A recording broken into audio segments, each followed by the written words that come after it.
Hello, my dears. My name is Joanna, and I welcome you to Johanna Draconis, the Deconstruction of C-PTSD podcast. In this episode, we will talk about the question, am I still me? I feel like many people are scared endlessly of mental illnesses, because they feel like they will lose themselves like a superhero villain. It is often portrayed like that in the media. I would describe it more like a physical handicap, like being bound to a wheelchair. Life-altering? Sure, sometimes. Changing who you are? Not really. But since this is a question that causes a lot of fear and uncertainty, I thought we should shed some light on it and hopefully put some minds at ease. I wanted to touch up on the last two topics with today's topic.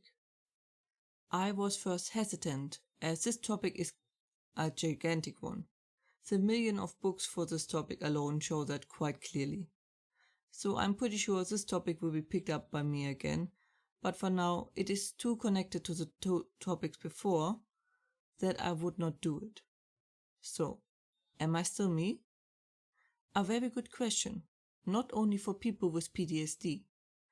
Many people suffering years from an illness or suddenly handicapped find themselves wondering it. Sometimes they remember how they used to be, and sometimes because they acted the way they never thought they would. But especially people suffering from mental illnesses sometimes fear of losing their mind and who they are. It is frightening without end to find yourself not being able to trust yourself fully anymore.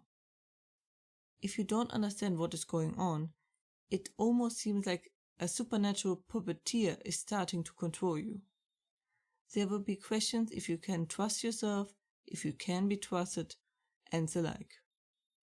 This causes a lot of emotions, especially negative ones. So let us talk about it. First we ask the question, am I losing myself? And then, how do I stay me? So right into the first question, am I losing myself?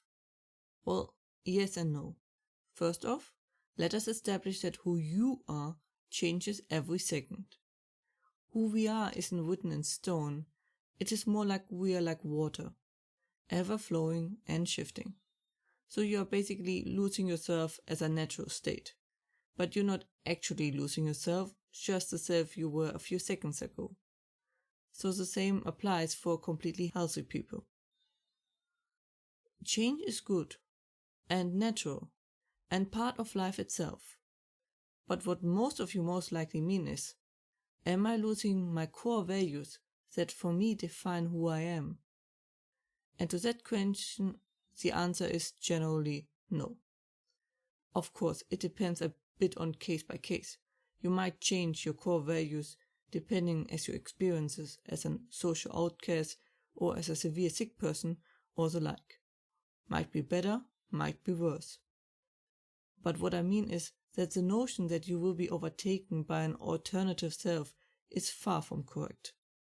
It is normal to experience behavior differences due to depression and more, but they can disappear.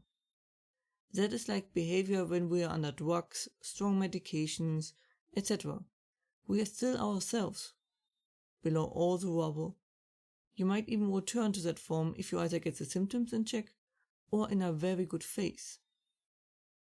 Which leads us to our second question. How do I stay me? How do I ensure that with all that what is happening, that I don't lose myself? Well, we touched upon it in the last two episodes.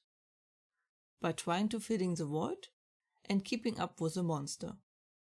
The thing is, during an extremely stressful time, like a severe illness for example, we do change a lot more than usual. The good thing is, you can reverse that change if you don't like it. If you notice yourself changing in a way you don't approve of, you can direct yourself in the, for you, correct direction again. This you achieve by immediately correcting your thoughts and behavior when it pops up. We are able to train ourselves. It takes a bit, but you can unlearn those behaviors and return to where you want. But that also means we constantly, in quotation marks, need to check if our old habits are still accurate. This way we are also keeping an awareness of ourselves, a sort of frame we can hang on to. This is like with everything. If you are in the movement, it will appear as barely anything changes at all. But if you step out of it and step back in, suddenly everything is kind of different. Like your old school. So to summarize, you stay you, if you want to, and keep an eye on your own behavior. This isn't a transformation like into a werewolf. It is like getting in a wheelchair. Yes, it requires some correction.